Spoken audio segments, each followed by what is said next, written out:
So இன்றைக்கி என்ன பார்க்க போகிறோம்னா பாய்சான் டிஸ்ட்ரிபியூஷன். ஸோ அதுக்கு முன்னாடி லாஸ்ட் கிளாஸில் ஒரு விஷயம் சொல்ல மறந்துட்டேன். ஆக்சுவலாக இப்போ என்னன்னா இப்போ நம்ம ஏற்கனவே படிச்சிருப்போம் ப்ராபபிலிட்டியில் பைனாமியல் டிஸ்ட்ரிபியூஷனில் 10 கேண்டிடேட்ஸில் 5 கேண்டிடேட்ஸ் பாஸ் ஆகிறதுக்கான ப்ராபபிலிட்டின்னு படிச்சிருக்கோமா. ஸோ அதை நம்ம இந்த மாதிரி எடுக்கலாம். இப்போ ஒரு கேண்டிடேட்டு, இது ஒரு அனதர் கேண்டிடேட்டு, இது ஒரு அனதர் கேண்டிடேட். ஓகேவா? இப்போ இந்த கேண்டிடேட் பாஸ் பண்ணுறதுக்கான சான்ஸ் இது, இன்னொரு கேண்டிடேட் பாஸ் பண்ணுறதுக்கான சான்ஸ் அதே இது, இன்னொரு கேண்டிடேட் பாஸ் பண்ணுறதுக்கான சான்ஸ் அதே இது. ஸோ இந்த மாதிரி இருக்கும்போது நம்ம என்ன செய்யலாம், பைனாமியல் டிஸ்ட்ரிபியூஷன் யூஸ் பண்ணலாம். புரியுதுங்களா? நான் ஒரே ஆள், இது ஒரு பர்சன், இது ஒரு ஆள், இது ஒரு ஆள், இது ஒரு ஆள். ஸோ எல்லா இவரோட பாசிங் ப்ராபபிலிட்டியும் இவரோட பாசிங் ப்ராபபிலிட்டி எல்லாமே சேமாக இருந்தாலும் நம்ம என்ன பண்ணிக்கலாம்னா அதை வந்து பைனாமியல் டிஸ்ட்ரிபியூஷனில் கொண்டு வந்துடலாம். ஓகேங்களா? அது ஓகே, அதை நான் வச்சுக்கோங்க. ரைட். ஸோ இன்றைக்கி இப்போ என்ன பார்க்க போகிறோம்னா பாய்சான் டிஸ்ட்ரிபியூஷன். ஆக்சுவலாக பாய்சான் கிடையாது, பசான். ஆக்சுவலாக அங்கே சார் ஒருத்தர் ஒரு அண்ணா யூனிவர்சிட்டி ஒரு தடவை நாங்கள் சம்மர் கேம்ப் போயிருக்கும்போது சொல்லியிருந்தார், இல்லைடா எல்லாருமே பாய்சான் கிடையாது, பசான். ஓகே ரைட், நமக்கு அதெல்லாம் வராது. சரி, பாய்சான்லேயே போயிடுவோம். பாய்சான் டிஸ்ட்ரிபியூஷன் இது ஒன்று சொல்லுவாங்கள்ல, சென்ம புத்தியை செருப்பை கொண்டு அடித்தாலும் போகாதும்பாங்களே, அந்த மாதிரி தான் நமக்கு அதை சொல்லிட்டு. Right, okay, no problem. நம்ம ஒன்றும் இங்கிலீஷ்லேயே தவழ்கிற ஆள் கிடையாது. ஓகேங்களா? நோ ப்ராப்ளம், அதர் லாங்குவேஜ் தானே. Okay, Poisson distribution. ஸோ நம்ம தமிழ் மொழியில் தப்பாக பேசினா எழுதுனா தான் தப்பு, ஒரு அதர் லாங்குவேஜில் நம்ம தப்பாக பேசினா எழுதுனாலும் தப்பு கிடையாது. No problem. ஓகே, ஸோ இப்போது பாருங்க, இப்போ என்ன கான்செப்ட்னா பாய்சான் டிஸ்ட்ரிபியூஷன் என்னென்னா it's a limiting case of binomial distribution. ஓகேவா? Limiting case of binomial distribution under the following condition. ஆக்சுவலாக அது லாஸ்ட் இயரில் கேட்ட கொஸ்டின். இந்த கொஸ்டின் லாஸ்ட் இயரில் கேட்டாங்க இந்த question. So limiting case of what? Binomial distribution. இந்த வருஷம் என்ன கேட்பாங்கன்னா அந்த கண்டிஷன் கேட்பாங்க. ஸோ அதாவது இந்த லைனோட சொல்லிட்டு நின்றக்கூடாது. ஸோ இதோட இப்படி சொன்னால் மட்டும் நமக்கு என்ன வந்துடாது, Poisson distribution limiting case of binomial distribution சொன்னால் மட்டும் பாய்சான் டிஸ்ட்ரிபியூஷன் கிடையாது. With add some condition, with extra condition. ரைட்டா? ஸோ அதாங்க பார்க்க போகிறோம். அது என்ன கண்டிஷன்னா, இந்த நம்பர் ஆஃப் ட்ரையல்ஸ் பண்ணுறோம்ல, அது வந்து நம்ம வந்து இன்ஃபைனைட் டைம்ஸ் பண்ணியிருக்கணும். ஸோ ஃபைனைட் டைம்ஸ் பண்ணிடக்கூடாது. என் டென்ஸ் டு இன்ஃபினைட், இது ஒரு ஸ்ட்ராங் கண்டிஷன். அடுத்து வந்து பி, அதாவது ப்ராபபிலிட்டி ஆஃப் கெட்டிங் சக்ஸஸ்ஸு ஒவ்வொரு ட்ரையல்லையும் என்னவாக இருக்கணும், பியாக இருக்கணும். அது சொல்லிட்டால பைனாமியல் டிஸ்ட்ரிபியூஷன் சொல்லியாச்சுன்னா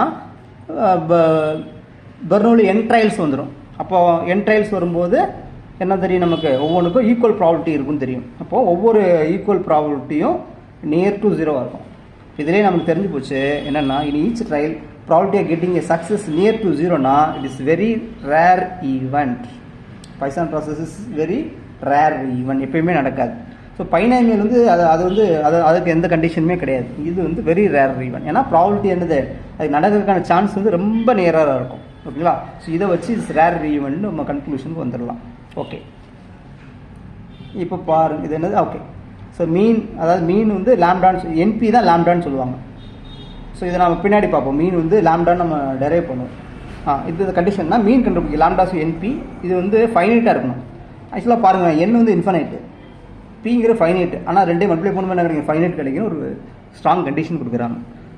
ஓகேங்களா? அதாவது நமக்கு தெரியுமே அந்த பி, இப்போ லாம்டாஸுக்கு என்பி பி = லாம்டா பை என். லாம்டாங்கிறது ஒரு பாசிட்டிவ் நம்பராக தான் இருக்கும் போது. ஸோ என் டென்ஸ் இன்ஃபினிட்டி இருக்குது, ஃபிக்ஸட் நம்பர் ஆயிரும். என் டென்ஸ் இன்ஃபினிட்டி எடுக்கும்போது என்ன ஆயிரும், பி டென்ஸ் 0 ஆயிரும். ஓகேங்களா? ஸோ இந்த 3 கண்டிஷனுமே இருந்தால் மட்டும்தான் பைனாமியல் டிஸ்ட்ரிபியூஷன் லிமிட்டிங் கேஸ் வந்து பாய்சான் டிஸ்ட்ரிபியூஷனாக மாறும். ஸோ 3மே முக்கியமான கான்செப்ட், 3மே படித்து வச்சுக்கோங்க. முக்கியமான கண்டிஷன் கேட்கலாம் கொஸ்டின்ஸ்லாம். ரைட். அடுத்து என்ன பண்ண போகிறோம்னா இந்த லிமிட்டிங் கேஸ்னால் என்னென்னு பார்க்க போகிறோம்.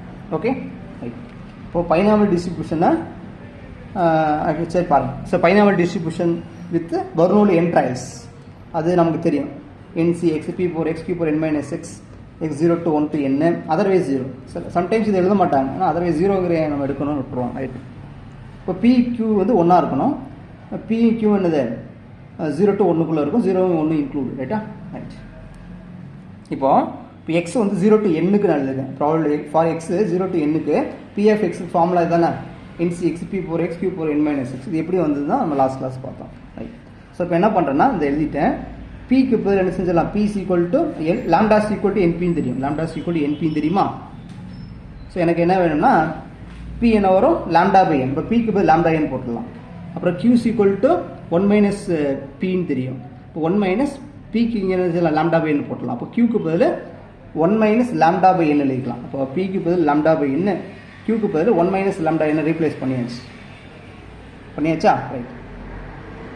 அடுத்து என்ன பண்ண போகிறோம்னா இந்த nCx formula, nCr formula n factorial by n minus r factorial r factorial அதை எழுதியாச்சு. இது பவர் தனித்தனியாக நம்ம அப்ளை பண்ணிக்கிறோம். அதுமாதிரி இங்கே தனித்தனியாக பவர் அப்ளை பண்ணிக்கிறோம். ரைட்டுங்களா. ரைட். இப்போ என்ன பண்ணுறேன்னா இந்த ரிசல்ட் நமக்கு தெரியுமில்ல, அந்த என் ஃபேக்டோரியல் நம்ம உடச்சி எழுதுகிறோம். ஸோ இதை வச்சு நான் எழுதுகிறேன் என் ஃபேக்டோரியல். இப்போ 10 ஃபேக்டோரியல் எப்படி எழுதலாம், நம்ம சாய்ஸ் நம்ம பொறுத்து எழுதிக்கலாம். 8 ஃபேக்டோரியல் இன்ட்டு 9 இன்ட்டு 10 எழுதிக்கலாம். 8 ஃபேக்டோரியல் எழுதிட்டு அதோட கன்செக்யூட்டிவ் நம்பரை எழுதி மல்டிப்ளை பண்ணி போட்டுக்கிட்டே இருக்கணும். 7 ஃபேக்டோரியல் எழுதியாச்சுன்னா 8, 9, 10. 6 ஃபேக்டோரியல் எழுதியாச்சுன்னா 7, 8, 9, 10. ஓகே. ஸோ நமக்கு என்ன தேவையோ அதை பொறுத்து நம்ம பண்ணுறோம். ஓகேங்களா. அப்போ நம்ம என்ன பண்ண போகிறோம்னா இந்த டைமை கேன்சல் பண்ண போகிறேன். ஸோ இது வந்து ரெண்டையும் கம்பேர் பண்ணி இது லார்ஜஸ்ட், இதுக்குள்ளே இது இருக்கும், இந்த நம்பர் இதுக்குள்ளே இருக்கும். அப்போது இதை வச்சு நம்ம பிரேக் பண்ணி எழுதலாம். ஸோ அதான் நான் எழுதியிருப்பேன். So n minus x factorial. இப்போ அதோட நெக்ஸ்ட் டேர்ம் +1 +1 +1 இப்படி ஆட் பண்ணிகிட்டே போகும்போது ஒரு ஸ்டேஜில் என்ன ஆகும்னா இந்த வேலை என்ன ஆகிரும், 2ஆக மாறும். அப்புறம் 1 n இப்படி வந்துடும். ஓகே. இப்போ எக்ஸ் ஃபேக்டோரியல் ஆல்ரெடி இருக்குது, n மைனஸ் இது ரெண்டு கேன்சல் ஆகிடுது. அப்போது இந்த ரெண்டு டேர்ம்ஸ் மட்டும் இருக்கும். ரைட்டா. ரைட். அடுத்து என்ன பண்ணுறேன்னா இந்த n ஃபேக்டோரியல் என்ன n பவர் x என்ன பண்ணுறேன்னா n டைம்ஸ் நான் எக்ஸ் எழுதுகிறேன். ஓகே. எக்ஸுங்கிறது என்னது, ஹோல் நம்பர்ஸ் தான் எழுதிக்கலாம். ஸோ n பவர் எக்ஸ்னால் என்னது, என்ன வந்து நம்ம எக்ஸ் டைம்ஸ் எழுதியாச்சு. ரைட்டா. ரைட். அப்புறம் நான் என்ன பண்ணுறேன்னா முக்கியமான ஸ்டெப்ஸு இதை நான் அதே நேரத்தில் இந்த ப்ராக்கெட் ஓப்பன் பண்ணியிருப்பேன். n மைனஸ் ப்ராக்கெட் ஆஃப் மைனஸாக காமன் எடுக்கும்போது நேரம் உள்ளே வந்து ப்ளஸ் ஆயிரும், அந்த மாதிரி எழுதியிருப்பேன். இந்த ஒரு சின்ன அட்ஜஸ்ட்மெண்ட்டு இது இந்த மாதிரி அட்ஜஸ்ட் பண்ணியிருப்பேன். இந்த டைம் இந்த மாதிரி அட்ஜஸ்ட் பண்ணி போட்டாச்சு. இப்போ என்ன பண்ண போகிறேன்னா இந்த டைம் கம்பைன் பண்ண போகிறேன். இந்த ஃபேக்டரி ஆக்சுவலாக இதில் எத்தனை ஃபேக்டர்ஸ் இருக்குன்னா இங்கே 1 0வா 0 1 2 x minus 1 x minus 1 அது 0 எக்ஸ் ஃபேக்டர்ஸ் இருக்குது. தெர் ஆர் எக்ஸ் ஃபேக்டர்ஸ் இருக்குது. அதே மாதிரி இங்கே எக்ஸ் நம்பர் ஆஃப் என்ஸ் இருக்குது. அப்போ என்ன பண்ணிக்கலாம், ஒவ்வொரு நம்பருக்கு அசோசியேட் பண்ணலாமா. அப்போ திஸ் பை திஸ்னு கரெக்டாக மேட்ச் பண்ணி அதுதான் இங்கே எழுதியிருப்பேன். ஓகேங்களா. எழுதிட்டு இதை வழக்கம் போல் இதெல்லாம் மாற்றவே இல்லை. ரைட்டா. இப்போ என்ன பண்ணணும், இப்போ தான் லிமிட்டிங் கேஸ் எடுக்கிறோம். இப்போ தான் என்ன பண்ணுறோம், taking limit n tends to infinity limiting process இப்போ தான் பண்ணுறோம். பண்ணும்போது என்ன ஆகும், ஸோ இந்த சைடு லிமிட்டிங் கேஸ் இந்த சைடு எடுக்கிறோம். ஸோ எடுக்கும்போது இங்கே பாருங்கள் இது என்ன வரும்னா நம்ம ஆல்ரெடி தெரியும். So limit n tends to infinity n minus x minus 1/n இப்படி இருக்கா. இதை நான் 1 இப்படி எழுதிக்கலாமா, limit n tends to infinity 1 minus x minus 1/n எழுதிக்குவேன். ஓகேங்களா. ஃபார் எண்டன்ஸ் டு இன்ஃபினிட்டி போடும்போது திஸ் குவான்டிட்டி கோஸ் டு 0. இப்போ இந்த என்னது 1. இப்போ இதோட இந்த ஃபங்க்ஷன் லிமிட்டிங் வேல்யூ இந்த 1. ஸோ அப்போது ஒவ்வொரு ஃபங்க்ஷன் லிமிட் வேல்யூ 1 1 1 1 இருக்கும். ஓகேங்களா. ஆக்சுவலாக என்னென்னா இந்த ஒவ்வொரு இதுவும் கன்வெர்ஜ் ஆகிறதுனால ஹோல் டேர்ம்ஸ் வந்து கன்வெர்ஜஸ் எழுதிக்கிறேன். ரைட்டுங்களா. இல்லைன்னா எழுத முடியாது. ரைட்டுங்களா. புரியுதுங்களா. ஒவ்வொரு டேர்ம் என்னது, ஒவ்வொரு டேர்முக்கும் லிமிட்டிங் வேல்யூ இருக்கும். அப்போ நம்ம என்னது என்டையராக இருக்கிறத நான் பிரேக் பண்ணி எழுதலாம். அதான் சொல்லியிருக்கேன். இதுக்கு லிமிட் வேல்யூ இண்டிவிஜுவலாக பார்க்கும்போது இருக்குது. ஸோ எல்லாத்துக்கும் இருக்குன்னா தனித்தனியாக பிரேக் பண்ணி எழுதிக்கலாம். ஓகேங்களா. ஸோ இல்லாமல் நீங்கள் எடுக்க முடியாது. ஓகேங்களா. இப்போ எழுதுறோம் வச்சு limit n tends to infinity an bn இருக்குன்னு வச்சுக்கோங்களேன். இப்போ an converges to L converge ஆனால் பரவாயில்ல, இப்படி எழுத முடியாது. Into limit n tends to infinity bn எழுத முடியாது. இது ரெண்டும் கன்வர்ஜ் ஆச்சுன்னா இது கன்வர்ஜஸ் டு ஒரு ஃபிக்ஸட் நம்பர், இது கன்வர்ஜ் ஃபிக்ஸட் நம்பர் நம்ம எழுதிக்கலாம். ஸோ இப்படி நம்ம பிரேக் பண்ண முடியாது. நான் இப்படி பிரேக் பண்ணும்போது கன்வர்ஜென்ட் வர்றதே நம்ம வராமல் ஆக்கிடுவோம். சரிங்களா. இப்போ இங்கே ஒவ்வொரு இண்டிவிஜுவல் இது என்னது கன்வெர்ஜ் ஆகிறதுனால லிமிட் வேல்யூ இருக்கிறதுனால என்ன பண்ணிக்குவேன்னா இண்டிவிஜுவலாக மொத்தமாக இருக்கிறத நான் தனித்தனியாக பிரித்து எழுதிக்குவேன். ரைட்டா. ரைட். இப்போ இதுக்கு 1 1 1 1 லாம்டா பவர் எக்ஸ் எழுதியாச்சு. இந்த டேம் இருக்கு பற்றி இதுதான் இங்கே எழுதியிருப்பேன். இந்த டேம் இருக்கு பார்த்தீங்களா.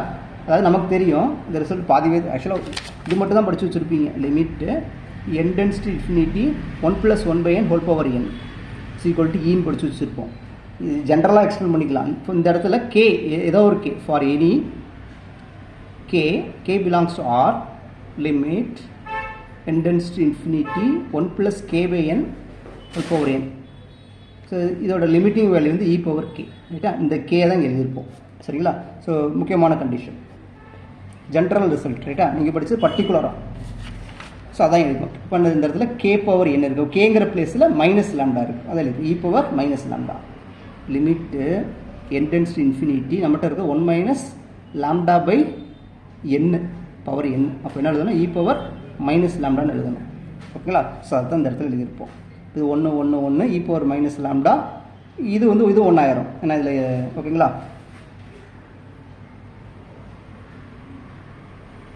Lambda power n sir right. So இதுவும் 1 ஆயிரும். அப்போ மிச்சம் இருக்குது இதானே இருக்க போகுது. ஸோ இதுதான் எனக்கு இதுதான் நம்ம எங்கேயும் பார்த்து ஞாபகம் இருக்கா, e power minus lambda power x by x factorial. So இதுதான் என்னது பாய்சான் டிஸ்ட்ரிபியூஷன். ஸோ நம்ம எக்ஸ் வந்து 1லேருந்து n வரைக்கும் எடுத்தோம். ஸோ எக்ஸ் வந்து 1லேருந்து n வரைக்கும் எடுத்தோம். இப்போ லிமிட்டிங் கேஸ் எடுத்தனால இது அப்படியே இன்ஃபினிட்டி வரைக்கும் போயிடும் ஓகேங்களா. ஸோ அதை தான் நம்ம இங்கே எழுதியிருக்கோம் ஓகேங்களா. ஸோ அதை தான் எழுதியிருக்கோம். அப்போது எக்ஸ் 1 to nங்கிறது அப் டு இன்ஃபினிட்டி வரைக்கும் போயிடுச்சு. அப்போது ப்ராபர்ட்டி எக்ஸ் ஈக்குவல் எக்ஸ் என்ன வரும், e power minus lambda power x by x factorial. X values from 0 1 to infinity. 0 otherwise கூட போட்டுக்கலாம், தப்பு இல்லை. நான் 0 1 2 எடுத்துகிட்டு அதர்வைஸ் மற்ற பாயிண்ட்ஸ்லாம் இல்லை 0ன்னு கூட போட்டுக்கலாம் ஓகேங்களா. therefore this above distribution is called Poisson distribution ஓகேங்களா. இப்போது இதில் எக்ஸாம்பிள்ஸ் பாருங்கள். ஆக்சுவலாக ஆல்ரெடி சொல்லிட்டேன், பாய்சான் டிஸ்ட்ரிபியூஷனுங்கிறது ரொம்ப ரேராக நடக்கக்கூடிய events okay, very rare. The property tend close to 0 right. பாருங்கள் number of air and train accidents வந்து ரொம்ப ரேராக தான் நடக்கும், எப்பயுமே நடக்காது ரைட்டா, எப்பயாச்சும் நடக்கும் ஓகேங்களா. ஸோ இதெல்லாம் என்னது பாய்சான் டிஸ்ட்ரிபியூஷனுக்கு நடக்குது, எப்பயாச்சும் ஒரு தடவை நடக்கும் ஓகேங்களா. ஸோ அதனால் இது வந்து வெரி ரேர் ஈவெண்ட். அப்போ அதனால் இது வந்து என்னது பாய்சான் டிஸ்ட்ரிபியூஷனை ஃபாலோ பண்ணும். அப்புறம் நம்பர் ஆஃப் அதே மாதிரி நீங்கள் பைக் இதெல்லாம் நம்ம வந்து வித் ரெஸ்பெக்ட் சிச்சுவேஷன் பைக் பஸ்ஸெலாம் நம்ம என்னது அது ரேர் ஈவெண்ட் சொல்ல முடியாது, அடிக்கடி நடக்கக்கூடிய ஈவெண்ட்ஸ் ஓகேங்களா.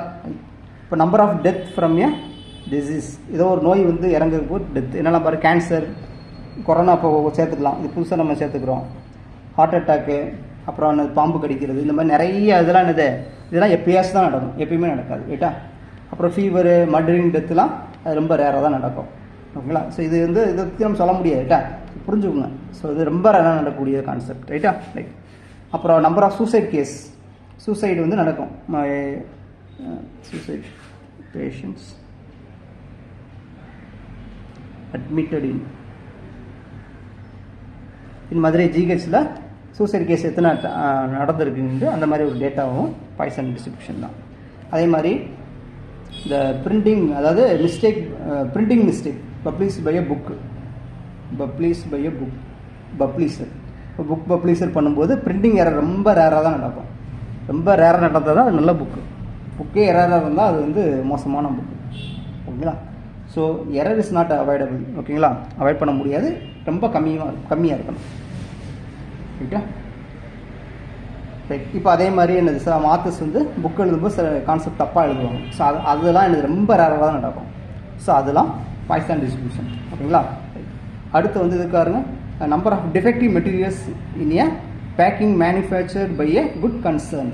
ஒரு நல்ல ஒரு கம்பெனி என்னது ஒரு பொருளை வந்து என்னது உற்பத்தி பண்ணும்போது டிஃபெக்டிவ் வந்து ரொம்ப ரேராக தான் இருக்குது. ஏன்னா நல்ல கம்பெனியில் நல்ல கம்பெனி அந்த மாதிரி ஓகே, சில கம்பெனி வந்து என்னது டிஃபெக்டிவே இல்லாமல் பொருளை கொடுக்கணும்னு நினைப்பாங்க. ஸோ அதோட காஸ்ட் அதிகமாக இருக்கும். ஸோ அப்போது அந்த மாதிரி இருக்கக்கூடியது என்னென்னா பாய்சான் டிஸ்ட்ரிபியூஷன். அப்புறம் நமக்கு வரக்கூடிய number of wrong phone calls, சரியா, ஃபோன் கால்ஸ்லாம் என்னது ராங்காக வரும்ல. ஸோ அதுவும் என்னது எப்பயாச்சும் தானே ஒரு எப்பயுமே வராது தானே ரைட். அப்புறம் இது பாருங்கள் number of government opportunities of people in digital India, இந்தியான்னு சொல்லல டிஜிட்டல் இந்தியா, அதாவது இந்தியானா என்னென்னா டேக்ஸ் நம்ம கட்டாமல் வாழ்ந்து இருக்கிறது பேர் இந்தியா.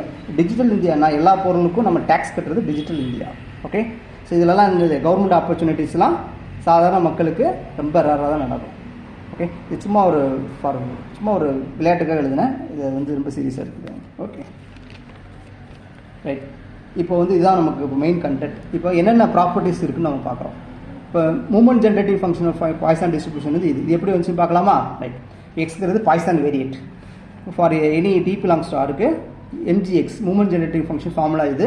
இதுக்கு பதில் இப்போ எழுதிக்கலாமா? F of x or P of x equal x இதெல்லாம் எழுதிக்கலாம். எழுதிக்கோங்க. இல்லைன்னா x 0 to infinity for x வந்து ரன்ஸ் ஃப்ரம் 0 to infinity இப்போ dx f of x dx property of x equal X கூட எழுதிக்கலாம். ரெண்டும் ஒன்று தான், ஆல்ரெடி சொல்லி பண்ணிக்கலாம்.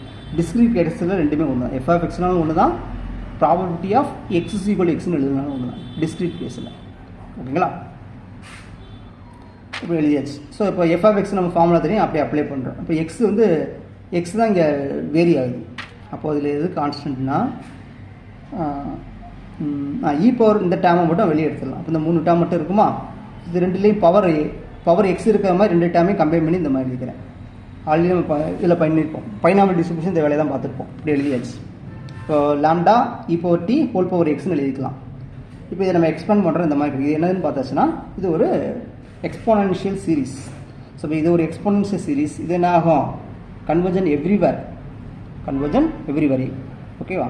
Radius of convergence infinity. Okay, so இது ஆல்ரெடி தெரியும். அப்புறம் இதெல்லாம் போட்டிருப்போம்ல.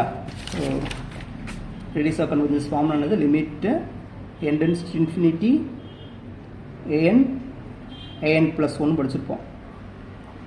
ஒரு சீக்வன்ஸ் வந்து an x பவர் n இந்த மாதிரி ஃபார்மெட்டில் இருக்கும்போது இன்டர்வல் ஆஃப் கன்வர்ஜன்ஸ் பார்த்துருப்போம். ஸோ இதான் இது இன்டர்வல் ஆஃப் கன்வர்ஜன்ஸ் 6. அப்புறம் அதில் சர்க்கிள் ஆஃப் கன்வர்ஜன்ஸ் நிறையா பார்த்துருப்போம். இதே ரிசல்ட் அப்படி மாற்றி பார்க்கணுன்னா limit n tense to infinity 1/an 1/n இது ஒன்று இருக்கும். இப்போ லிமிட் சுப்ரீமத்தை வச்சுலாம் சொல்லியிருப்பாங்க. ரைட்டா? ஸோ இதெல்லாம் நமக்கு ரேடியஸ் ஆஃப் கன்வர்ஜன்ஸ் நம்ம அது ரியலில் பார்க்கும்போது பார்ப்போம். இன்டர்வல் ஆஃப் கன்வர்ஜன்ஸ்னால் என்னது, சர்க்கிள் ஆஃப் கன்வர்ஜன்ஸ்னால் என்னது. ரைட். ஸோ இப்போ இது பாருங்கள், எழுதியாச்சா?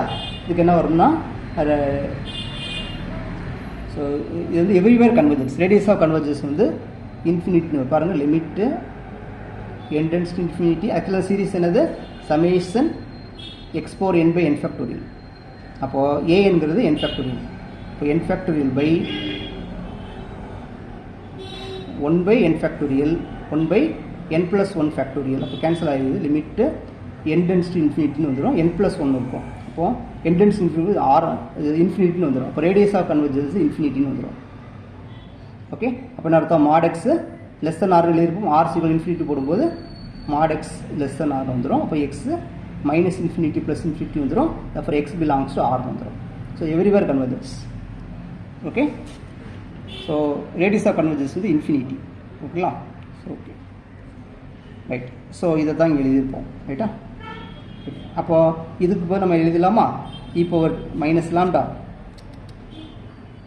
E power minus lambda. இது என்னது? E power lambda e power D. இதுதான் நம்மளோட எக்ஸ் ரோல். என்ன இதுதான் எக்ஸ், ஒன்றுக்கு ஒன்று இருக்கா? இப்போ இதுதான் எக்ஸு, இதுதான் எக்ஸ் ஸ்கொயர்.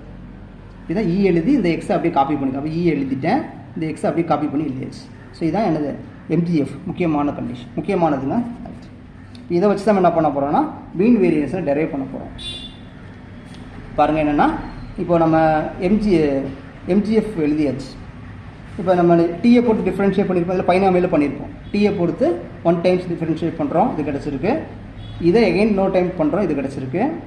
இஎஃப்எக்ஸ் நம்ம ஃபார்முலா தெரியும். இஎஃப்எக்ஸுக்கு இதில் என்ன செய்ய போகிறோம்? ஃபர்ஸ்ட் டெரிவேட்டிவ் அட் டீயில் t = 0 போட்டால் இஎஃப்எக்ஸ் கிடச்சிரும். செகண்ட் டெரிவேட்டிவில் t = 0 போட்டால் இஎஃப்எக்ஸ் ஸ்கொயர் கிடச்சிரும். இது கிடச்சிருச்சு. ரைட்டுங்களா? ரைட். ஸோ இதே என்ன பண்ண போகிறோம்னா வேரியன்ஸ் ஃபார்முலாவில் அப்படியே அப்ளை பண்ண போகிறோம். ஸோ வேரியன்ஸ் ஃபார்முலா இது தானே. இப்போ இது இஎஃப்எக்ஸ்க்கு லாஸ்ட் ஸ்டெப்பில் லாம்டா ஸ்கொயர் ப்ளஸ் லாம்டான்னு இருக்குது. இஎஃப்எக்ஸ் லாம்டான்னு கண்டுபிடிச்சோம். இது ரெண்டு கேன்சல் ஆகிடுது லாம்டா. அப்போது பாய்சான் டிஸ்ட்ரிபியூஷனுக்கு மீன் வேரியன்ஸ் ரெண்டுமே சேமாக இருக்கும். ஸோ ரெண்டுமே பாசிட்டிவ். ஓகேங்களா? ஸோ இதுதான் கான்செப்ட். மீன் வேரியன்ஸ் சேமாக இருக்கும். அப்போ லாம்டா = NP. ஓகே, அதெல்லாம் படிச்சிருக்கோம். அதெல்லாம் ஃபஸ்ட்டு கான்செப்டே. மீன் வேரியன்ஸ் ரெண்டுமே சேமாக இருக்கும். அது என்னென்னா NP, n × P. ஓகேங்களா? சிம்பிள் தான். மீன் வேரியன்ஸ் ரெண்டுமே சேமாக இருக்கும். இது ஒரு ஃபைனைட் வேல்யூவாக இருக்கும். பாருங்கள், n வந்து இன்ஃபனைட்டு, p வந்து டிப்ஸ் 0. எனிவே இந்த வேல்யூ என்னது? ஒரு பாசிட்டிவ் ரியல் நம்பராக இருக்கும். ரைட்டா? ஸோ மீன் வேரியன்ஸ் ரெண்டுமே சேமாக இருக்கும். ரைட். இப்போ therefore number of parameters of a binomial distribution 1. ஏன்னா இங்கே லாம்டா தான் பாராமீட்டர். எழுதியிருப்போம்ல, இந்த ஃபார்முலா எழுதியிருப்போமா? ஃபார்முலா எழுதும்போதே இதில் என்னது சம்மில் எக்ஸ் கொடுத்துருவாங்க. ஸோ எத்தனை சக்ஸஸ் கண்டுபிடிக்க வரும் கொடுத்துருவாங்க. லாம்டா மட்டும்தான் வேரியபிளாக இருக்கும். ஸோ அப்போது அதான் இங்கே எழுதியிருப்போம். நம்பர் ஆஃப் பாராமீட்டர்ஸ் ஆர் என்னது number of degree of freedom வந்து என்னது 1 அது என்ன லாம்டா. இப்போ அதே மாதிரி இருந்துச்சுன்னா characteristic function of Poisson distribution is this e power lambda e power it minus 1. ஆக்சுவலாக இது ஏற்கனவே சொல்லியிருப்பேன் நினைக்கிறேன். அதாவது இந்த ஐ ஏற்கனவே MGF of Poisson e power அங்கே என்ன e power lambda e power t minus 1 இருக்கும். இந்த டீக்கு போல் ஐடி போட்டிங்கன்னா என்னது கேரக்டரிஸ்டிக் ஃபங்க்ஷன் ஆட்டோமேட்டிக்காக கிடைச்சிடும். இது அதே மாதிரி தான் எழுதியாச்சு. இது ரெண்டையும் கம்பைன் பண்ணி இப்படி எழுதிடுவோம். இது இது எக்ஸ்பிளைன் பண்ணி எழுதியாச்சு. இது யாருன்னா சீரீஸ் இன் காம்ப்ளெக்ஸ் நம்பர்ஸ். ஏன்னா ஐலாம் வந்துருக்குல்ல, இப்போ இங்கேயே அதே மாதிரி தான் 1 + z / 1 ஃபேக்டோரியல் z² / 2 ஃபேக்டோரியல் இப்படி இருந்துச்சுன்னா போகிற செட்டாக இருக்கும். ஸோ இங்கேயே என்னது இது காம்ப்ளெக்ஸ் நம்பர் ஒவ்வொன்றும். ஸோ இது வந்து எவ்ரிவேர் கன்வர்ஜஸ் இன் சி. இந்த சீரீஸ் வந்து காம்ப்ளெக்ஸ் நம்பர் ஒவ்வொரு பாயிண்ட்டுக்கும் கன்வர்ஜென்ட்டாக இருக்கும். ஓகேங்களா? ஸோ அதுதான் இங்கே எழுதியாச்சு. சரிங்களா? ஓகே. அடுத்து நெக்ஸ்ட் கான்செப்ட் என்னன்னா மோட். இப்போ மோடு ஆல்ரெடி அங்கேயும் பார்த்துருப்போம். இப்போ லாம்டா வந்து இன்டிஜர் அல்லாத ரியல் நம்பராக இருந்துச்சுன்னா மோடு வந்து இதோட இன்டெக்ரல் பார்ட் யூனி மோடல் இருக்கும். அதே இது லாம்டா வந்து இன்டிஜராக இருந்துச்சுன்னா மோட்ஸ் ஆர் இந்த நம்பரும் இதுக்கு ப்ரீவியஸ் நம்பரும் மோட். முக்கியமான கொஷின்ஸ். சரிங்களா? புரிஞ்சுங்களா? நான் அதாவது இந்த பிடிஎஃப் கொடுத்ததுக்கப்புறம் உள்ள கான்செப்டில் ரொம்ப முக்கியமானது. இப்போ அடிட்டிவ் ப்ராப்பர்ட்டி என்னென்னா இது முக்கியமானது. It's very very important. இப்போ x1 x2 ரெண்டுமே லீனியர் இண்டிபெண்ட்டாக இருக்கணும், பாய்சான் வேரியேட்டாக இருக்கணும். x1 follows a Poisson distribution with parameter lambda 1 with mean. x2 follows a Poisson distribution with mean lambda 2. இப்போ இதோட சம்மும் என்னது பாய்சான் டிஸ்ட்ரிபியூஷனை ஃபாலோ பண்ணோம். அதோட மீன் என்னென்னா lambda 1 + lambda 2. இப்போ இன் ஜென்ரலாக n number of linear independent Poisson variates இருந்ததுன்னா அதோட சம் என்ன ஆகும்னா பாய்சான் டிஸ்ட்ரிபியூஷனை ஃபாலோ பண்ணோம். அதோட மீன் வந்து ஒவ்வொரு இண்டிவிஜுவல் இண்டிபெண்டன்ட் ரேண்டம் வேரியபிளோட பாராமீட்டரோட சம்மு தான் இது மீன். ஓகேங்களா? அப்போ இது ஒரு இது என்னது இந்த சம் ஆஃப் ரேண்டம் வேரியபிள்ஸ் வந்து இஸ் ஆல்சோ ஏ பாய்சான் வேரியேட். அதோட பாராமீட்டர் வந்து இது, அதோட மீன் வந்து இது. ரைட்டா? சரி, அது எழுதிச்சு. அடுத்து ஒரு முக்கியமான கொஸ்டின் என்னன்னா இப்போ x1 x2 ரெண்டு லீனியர் இண்டிபெண்டன்ட் பாய்சான் வேரியேட் ஆகுது. x1 follows a Poisson distribution, x2 follows a Poisson distribution, but the difference வந்து need not to follow a Poisson distribution follow பண்ணணும்னு அவசியம் கிடையாது. சம் வந்து ஃபாலோ பண்ணுவோம். ஓகேங்களா? இது வந்து டிஃபரன்ஸ் வந்து என்னது பாய்சான் டிஸ்ட்ரிபியூஷன் ஃபாலோ பண்ணணும்னு எந்த ஒரு கண்டிஷனுமே கிடையாது. ஓகே. இப்போது இதில் எது முக்கியமான கொஸ்டின்னா டிஎன் செட்டுக்கு படிக்கிறவங்க டெஃபினேஷன் இந்த கண்டிஷன் பார்த்துக்கோங்க. ரைட்டுங்களா? அப்புறம் இந்த பிடிஎஃப் ஞாபகம் வச்சுக்கோங்க, லிமிட்டிங் கேஸ் ஞாபகம் வச்சுக்கோங்க. அப்புறம் ஏதாவது எக்ஸாம்பிள் கொடுத்தாங்கன்னா அதை வச்சு நீங்கள் ரேர் கேஸ் அதை வச்சு நீங்கள் கண்டுபிடிச்சிடலாம். அப்புறம் ரொம்ப முக்கியமானது எம்ஜிஎக்ஸ் மூமெண்ட் ஜென்ரேட்டிங் ஃபங்க்ஷன் ரொம்ப இம்பார்ட்டன்ட். அப்புறம் மீன் வேரியன்ஸ் ரெண்டுமே லாம்டான்னு சொல்கிறது முக்கியம். இந்த இது அப்புறம் நம்பர் ஆஃப் பாராமீட்டர்ஸ் எத்தனைன்னு கண்டுபிடிக்கிறது. அப்புறம் கேரக்டரிஸ்டிக் ஃபங்க்ஷன் என்னென்னு சொல்கிறது. அப்புறம் மோட்ஸ் வேல்யூ கண்டுபிடிக்கிறது. அடிட்டிவ் ப்ராப்பர்ட்டி இந்த இதெல்லாம் நான் வச்சுக்கோங்க. சரிங்களா? இதுதான் நீங்கள் டிஎன் செட்டுக்கு படிக்கிறவங்க படிக்கக்கூடிய கான்செப்ட். சரிங்களா? ஓகே, தேங்க்ஸ் ஃபார் வாட்சிங். நெக்ஸ்ட் என்ன பண்ண போகிறோம்னா ஜாமெட்ரிக் டிஸ்ட்ரிபியூஷன், நார்மல் டிஸ்ட்ரிபியூஷன், அப்போ 1 by 1 பார்த்துடலாம். ஓகே, தேங்க்ஸ் ஃபார் வாட்சிங்.